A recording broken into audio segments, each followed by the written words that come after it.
ನಮಸ್ಕಾರ. ವಿಶೇಷ ಕಾರ್ಯಕ್ರಮಕ್ಕೆ ತಮಗೆಲ್ಲ ಆತ್ಮೀಯವಾದ ಸ್ವಾಗತ. ನಾನು ಶಶಿಧರ್ ಭಟ್. ರಾಜ್ಯ ರಾಜಕಾರಣದಲ್ಲಿ ಒಂದು ರೀತಿ ಎಲ್ಲವೂ ಕೂಡ ನಿಗೂಢವಾಗಿ ನಡೀತಾ ಇದೆ. ಮೇಲ್ ನೋಡೋದಕ್ಕೆ ಏನೂ ಕಾಣ್ತಾ ಇಲ್ಲ, ಆದರೆ ಒಳಗಡೆ ಏನೇನೋ ಇದೆ. ಉಪಮುಖ್ಯಮಂತ್ರಿ ಡಿ ಕೆ ಶಿವಕುಮಾರ್ ದೆಹಲಿಯಲ್ಲಿದ್ದಾರೆ. ಅವರಿಗೆ ನಿನ್ನೆ ರಾಹುಲ್ ಗಾಂಧಿಯವರನ್ನ ಭೇಟಿ ಮಾಡೋದಕ್ಕೆ ಸಾಧ್ಯ ಆಗಿಲ್ಲ, ಅವರ ಅಪಾಯಿಂಟ್ಮೆಂಟ್ ಸಿಕ್ಕಿಲ್ಲ. ಸೊ ಇವತ್ತು ಅವರಿಗೆ ಭೇಟಿಗೆ ಅವಕಾಶವನ್ನು ಕೇಳಿದ್ದಾರೆ. ಈಗ ನಾನು ನಿಮ್ಮ ಜೊತೆ ಮಾತನಾಡುವವರೆಗೆ ಅವರು ರಾಹುಲ್ ಗಾಂಧಿಯವರನ್ನ ಭೇಟಿ ಆಗಿರಲಿಲ್ಲ. ಆದರೆ ನಿನ್ನೆ ಸಾಕಷ್ಟು ಬೆಳವಣಿಗೆಗಳು ದೆಹಲಿಯಲ್ಲಿ ನಡೆದವು. ಮುಖ್ಯಮಂತ್ರಿ ಸಿದ್ದರಾಮಯ್ಯನವರು ಸುಮಾರು 1 ಗಂಟೆಗೂ ಹೆಚ್ಚು ಕಾಲ AICC ಅಧ್ಯಕ್ಷ ಮಲ್ಲಿಕಾರ್ಜುನ್ ಖರ್ಗೆ ಅವರ ಜೊತೆ ಮಾತನಾಡಿದರು. ಈ ಬಗ್ಗೆ ಕೆಲವು ವಿಚಾರಗಳು ಹೊರಗೆ ಬಂದು, ಕೆಲವು ವಿಚಾರಗಳು ಹೊರಗೆ ಬಂದಿಲ್ಲ. ಸುಮಾರು 1 ಗಂಟೆಗೆ ಕಾಲ ಏನು ಮಾತನಾಡಿದ್ರು ಅಂತ. ಒಂದು, ಸಚಿವ ಸಂಪುಟ ಪುನಾರಚನೆಯ ವಿಚಾರ.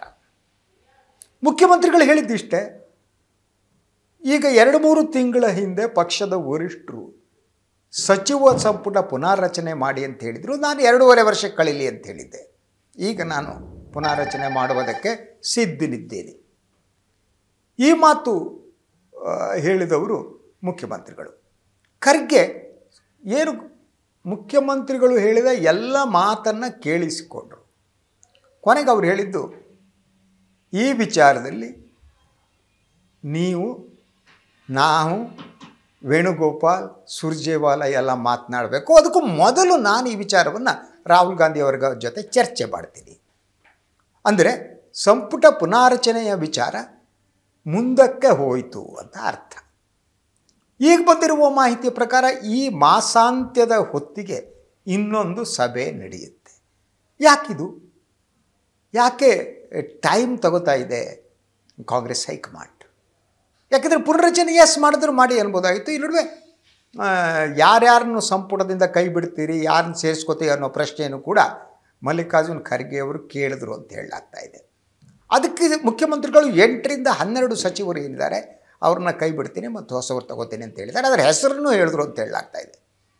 ಸೊ ಈ ಬಗ್ಗೆ ಕೂಡ ಚರ್ಚೆ ನಡೀಬೇಕು. ಅದರ ಜೊತೆ ಮುಖ್ಯಮಂತ್ರಿಗಳ ಉದ್ದೇಶ ಬಹಳ ಸ್ಪಷ್ಟವಾಗಿದೆ. ಸಂಪುಟ ಪುನರ್ರಚನೆ ಆದರೆ ನಾಯಕತ್ವ ಬದಲಾವಣೆಯೋ, ನವಂಬರ್, ಡಿಸೆಂಬರ್, ಜನವರಿ ಕ್ರಾಂತಿಯೋ ಇರಲ್ಲ. ಇದು ಮುಖ್ಯಮಂತ್ರಿಗಳ ಉದ್ದೇಶ. ಆದರೆ ಈ ನಡುವೆ ಬಂದ ಮಾಹಿತಿಯ ಪ್ರಕಾರ ದೆಹಲಿಯಲ್ಲಿರುವಂತಹ ಡಿ ಕೆ ಶಿವಕುಮಾರ್ ತಮ್ಮದೇ ಆದ ಒಂದು ಕಾರ್ಯ ಯೋಜನೆಯನ್ನು ಅನುಷ್ಠಾನಗೊಳಿಸ್ತಿದ್ದಾರೆ. ನಿನ್ನೆ ಅವರು ಮತ್ತು ಅವರ ಸಹೋದರ ಡಿ ಕೆ ಸುರೇಶ್ ಇಬ್ಬರು ಸ್ವಲ್ಪ ಮಟ್ಟಿಗೆ ದೊಡ್ಡ ಧ್ವನಿಯಲ್ಲೇ ಮಾತನಾಡಿದ್ರು ಅಂತ ಹೇಳಲಾಗ್ತಾ ಇದೆ. ಯಾರ ಜೊತೆ? ಅವರ ಅಭಿಮಾನಿಗಳ ಜೊತೆ. ಅದನ್ನು ಸಿದ್ದರಾಮಯ್ಯನವರ ಉದ್ದೇಶಿಸಿ ಅವರು ಹೇಳಿದ್ದೇನು ಅನ್ನೋದು ಕೂಡ ನನ್ನ ಬಳಿ ಆ ಮಾಹಿತಿ ಇದೆ. ಏನು ಹೇಳಿದ್ರು ಅವರು ಅನ್ನುವ ವಿವರ ಕೂಡ ನಾನು ನಿಮಗೆ ಕೊಡ್ತೀನಿ, ಏನು ಹೇಳಿದ್ರು ಅವರು ಅಂತ. ಸೊ ಒಂದು, ಅವರು ಭಾಳ ಸ್ಪಷ್ಟವಾಗಿ ಹೇಳಿದ್ದು ಏನು ಅಂತ ಅಂದರೆ, ಆ ಕೋಪದಲ್ಲಿ ಅವರು ಹೇಳಿದ್ದು, ಇವರ ಆಟಕ್ಕೆ ಅಂತ್ಯ ಇದೆ. ಯಾರ ಆಟಕ್ಕೆ?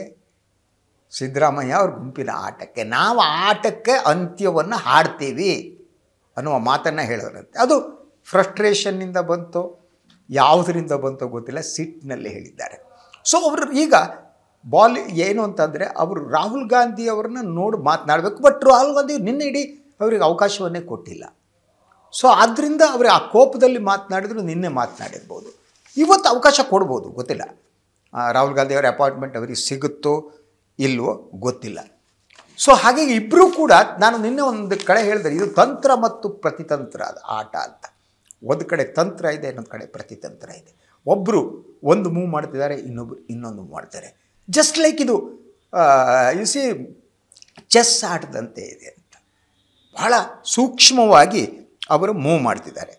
ಹಾಗಿದ್ದರೆ ಡಿ ಕೆ ಅವರಿಗೆ ಇವತ್ತು ಒಂದೊಮ್ಮೆ ರಾಹುಲ್ ಗಾಂಧಿ ಸಿಗದೇ ಇದ್ದರೆ ಅದರ ಮೆಸೇಜ್ ಏನು ಹೋಗುತ್ತೆ?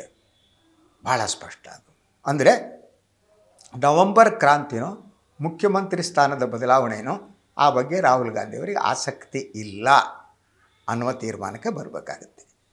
ಯಾಕೆಂದರೆ ಒಂದು, ಅವರು ಭೇಟಿ ಮಾಡಿದರೆ ಆವಾಗ ಅದರ ಮೆಸೇಜ್ ಬೇರೆ ಇರುತ್ತೆ.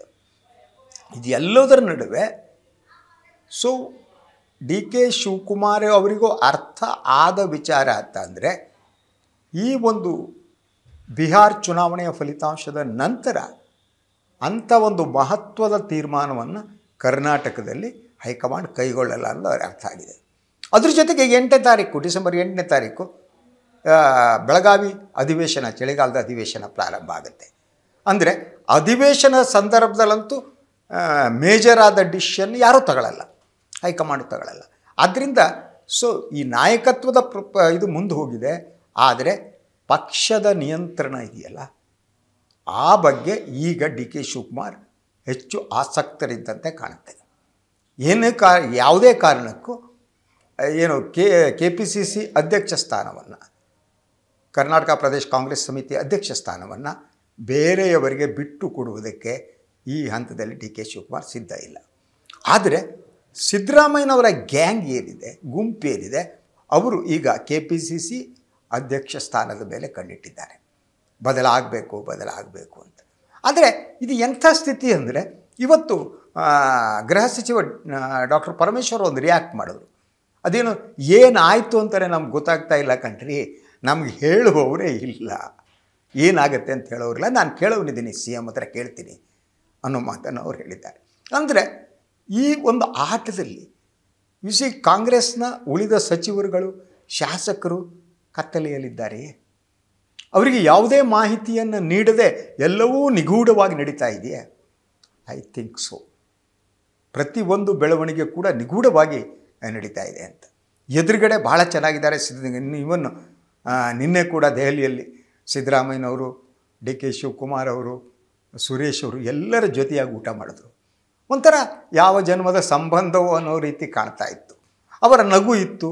ಆ ನಗು ಕೃತಕವಾದ ನಗುನೇ, ಅದು ಹೃದಯದಿಂದ ಬಂದ ನಗುನೇ, ಹೇಳೋದಕ್ಕೆ ಕಷ್ಟ. ಆದರೆ ಹೊರಗಡೆ ನಗು ಇತ್ತು, ಭಾಳ ಸ್ನೇಹದ ರೀತಿ ಕಾಣ್ತಾ ಇತ್ತು. ಆದರೆ ಎಲ್ಲವೂ ಆ ರೀತಿ ಇರಲಿಲ್ಲ. ಒಳಗಡೆ ಒಂದು ರೀತಿ ಬೆಂಕಿ, ಏನು ಕೆಂಡ ಇದೆಯಲ್ಲ, ಆ ಕೆಂಡ ಒಳಗಡೆ ಇದ್ದ ಹಾಗೆ. ಸೊ ಹೊರಗಡೆ ಕಾಣದೇ ಇಲ್ಲ. ಅದು ಆ ಸ್ಥಿತಿ ಕೂಡ ಇತ್ತು. ಅದು ಇನ್ನು ಎಷ್ಟು ದಿನ ಮುಂದುವರಿಯುತ್ತೆ ಗೊತ್ತಿಲ್ಲ. ಆದರೆ ಹೈಕಮಾಂಡ್ ಒಂದು ರೀತಿಯ ಇಬ್ಬರನ್ನು ಬ್ಯಾಲೆನ್ಸ್ ಮಾಡುವ ಆ್ಯಕ್ಟ್ ಮಾಡ್ತಾ ಇದ್ದಂತೆ ಕಾಣುತ್ತೆ. ಸೊ ಆದ್ದರಿಂದ ಇವತ್ತಿನ ಬೆಳವಣಿಗೆ ಏನು ಅಂತಂದರೆ, ರಾಹುಲ್ ಗಾಂಧಿ ಮತ್ತು ಡಿ ಕೆ ಶಿವಕುಮಾರ್ ಭೇಟಿ ಆಗತ್ತಾ ಇಲ್ವಾ, ಅದೇ ಇವತ್ತಿನ ಬಹಳ ಮುಖ್ಯವಾದ ಬೆಳವಣಿಗೆ.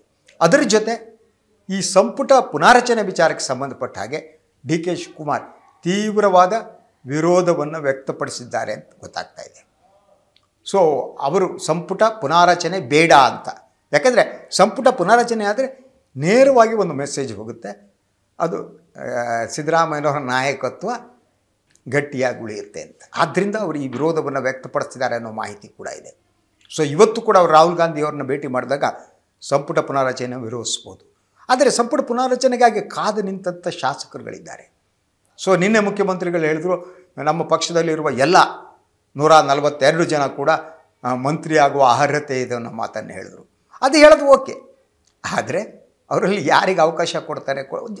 ಸೊ ಶಾಸಕರ ಫ್ರಸ್ಟ್ರೇಷನ್ ಕೂಡ ಜಾಸ್ತಿ ಆಗೋ ಚಾನ್ಸಸ್ ಇದೆ ಸಂಪುಟ ಪುನಾರಚನೆ ಆಗದಿದೆ. ಬಟ್ ಒಂದಕ್ಕೊಂದಕ್ಕೆ ಅಟ್ಯಾಚ್ ಆಗಿಬಿಟ್ಟು ಇಡೀ ವಾತಾವರಣ ಹೇಳೋದಕ್ಕೆ ಸಾಧ್ಯ ಆಗ್ತಾಯಿಲ್ಲ. ಎನಿವೆ, ರಾಹುಲ್ ಗಾಂಧಿ ಮತ್ತು ಡಿ ಕೆ ಶಿವಕುಮಾರ್ ಮೀಟಿಂಗ್ ನಡೆಯುತ್ತಾ, ಸಂಪುಟ ಪುನಾರಚನೆಗೆ ಗ್ರೀನ್ ಸಿಗ್ನಲ್ ಸಿಗುತ್ತಾ, ಆದಷ್ಟು ಬೇಕಾಗುತ್ತಾ, ಪ್ರತಿಯೊಂದನ್ನು ಕೂಡ ಅದು ಬೆಳವಣಿಗೆ ಆದಮೇಲೆ ತಮಗೆ ತಲುಪಿಸ್ತೀನಿ. ಇದು ಇವತ್ತಿನ ವಿಶೇಷ.